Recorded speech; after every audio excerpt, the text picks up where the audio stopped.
in this part, we will continue with our inventory system, and now we're going to focus on the second tab. So I expect you to have this part already done. So what we will do is, we will make a duplicate of this one here. So with this tab, we will duplicate the tab and move it to the end and confirm, and rename this to receive. So this is the receiving tab. And what is the difference between the receiving tab and the stock keeping unit item tab? Is basically this. Here we record all the receiving items we receive from suppliers, and we need to record them what's coming in our warehouse. So what we need is all of these items. However, this here will not be hard coded. We will use a formula for this. So we will ignore this, and we will first continue with the tab because there are a few more items we need to add.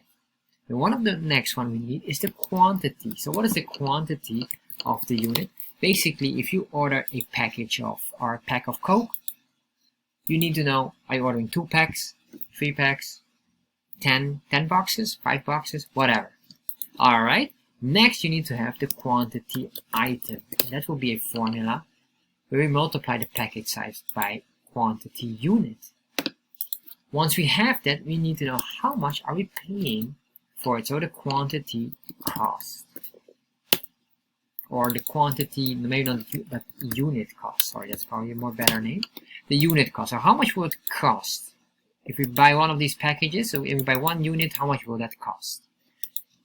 And after that, what we need more is we want to know the total cost, which is basically a multiplier, and we want to know also how much will it cost per item. So cost per item. And finally, we want to record the date. This is most important. Alright. So once we have this, I'm going to get a design.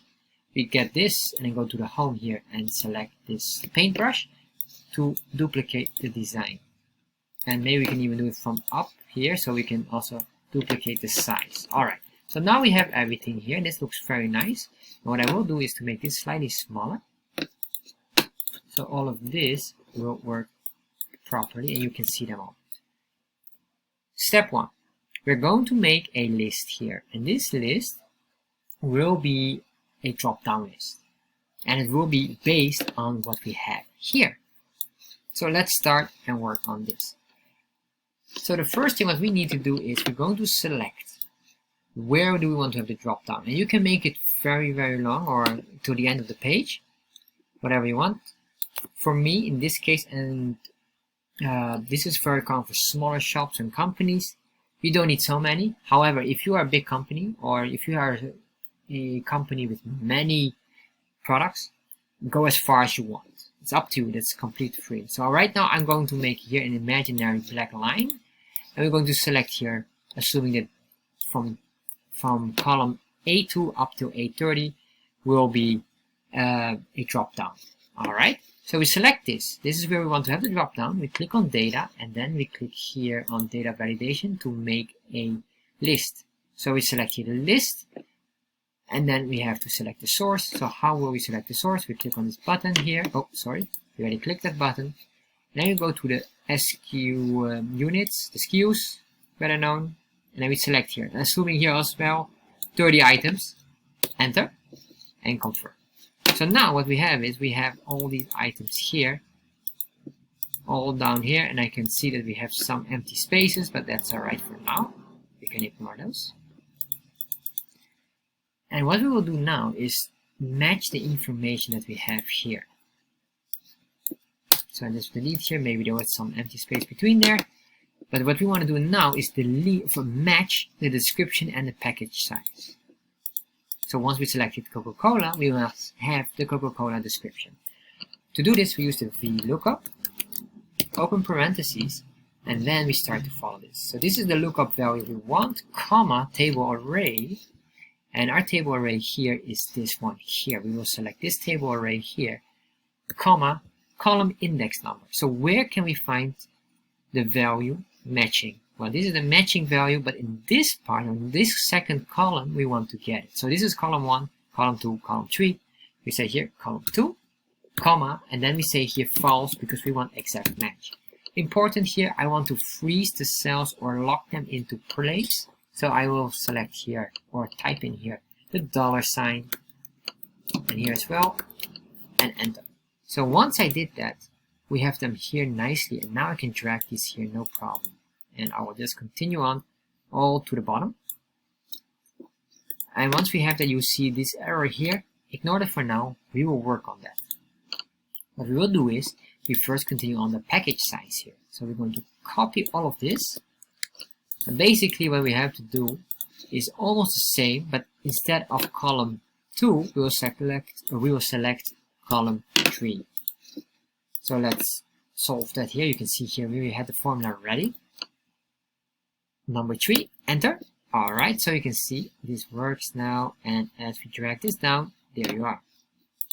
So once we have this, let's solve this not available error. So the NA, the not available error, because there's no value. How to do that? Well, simply adding a special function for this. So we say the if NA function, and if the value or the VLOOKUP is this, alright, it's good. If there is no value or there's nothing at all they can find, we want to do here double quotations and close. Double quotation means empty because everything between the quotations will be displayed. So we want to show nothing at all. Confirm, enter, and double click on this. You can see now it starts to work. Alright, we've got one part. Let's do exactly the same here. If NA, open parentheses, and then we say comma here, double quotations, and close. Once we did that, double click here, and you get all the formulas. And now you can see here we have all of this. And what happens if we say water bottle, and we say Sprite, and we say CN, what was it, cup noodle pack? There you are. So now we have this, and this is basically a formula. No need to do anything here. So to highlight this as a formula, we will make sure we give it a different color. Alright, so we select here a slight grayish color. Next we have the quantity unit. So for example, are you ordering 2 or 3 boxes of items, a 2-pack, or what is it, 1 pack of 24 cans in this case? So we can say here, so anything you want here goes. Quantity item is basically the formula of these two here, because how many items do you have in one unit? Well, 24 pieces in this case. So we say here 24 multiplied by this, enter, means 24. We drag this here and we can continue on. There you are. And here as well, same story. Do we want to solve this? Of course we want to solve this. So we say here, how do we solve this? If, and then we say error, open parentheses, the formula is fine, and if there's nothing, double quotations and close. And let's double click on this. There you are. So now it doesn't show as well, and this is as well a formula. Meaning that we have to give it a different color because we don't touch this. So now we have here the unit cost, and the unit cost is just the cost, how much would it cost for a pack of 24 Coca-Cola cans. Well, make up your mind here, you can do anything. And I did not hard code this on purpose, just for one reason, to avoid price differences. Sometimes if you are hard coding it, we could hard code it basically here in this tab here, but if there would be a price difference or you get a special discount, you have a problem because you cannot adjust that. So it will be very hard.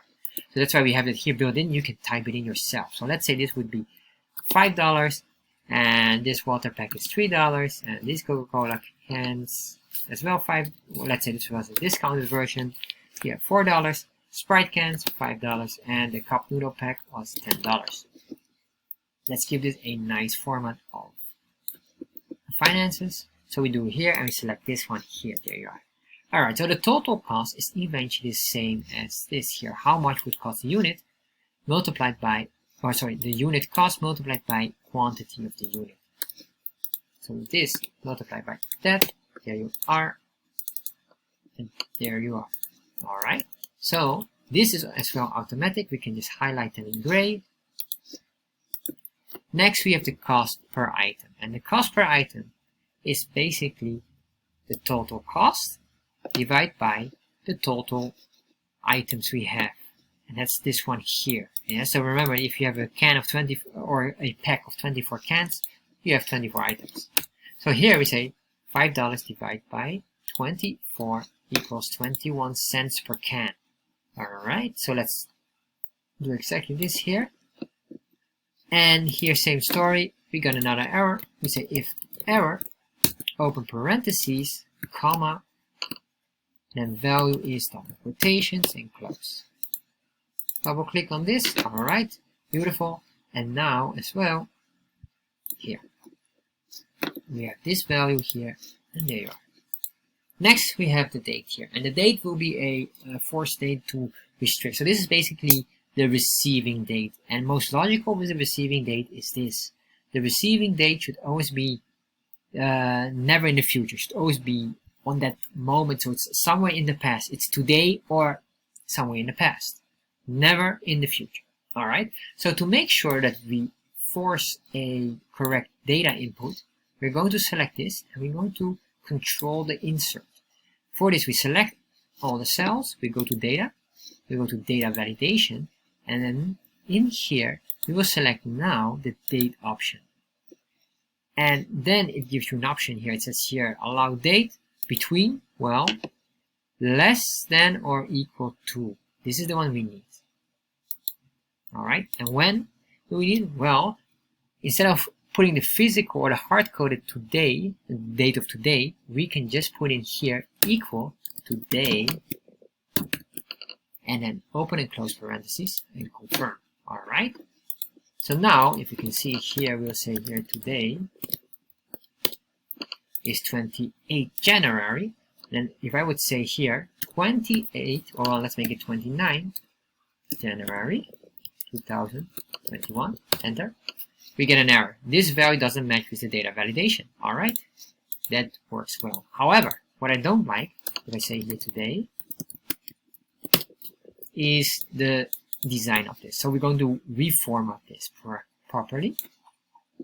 And to do that, right click, we can select here format cells. And here we can select date. And let's select the proper one. What I prefer is always put in the month and then the number of the day and then the year. Confirm.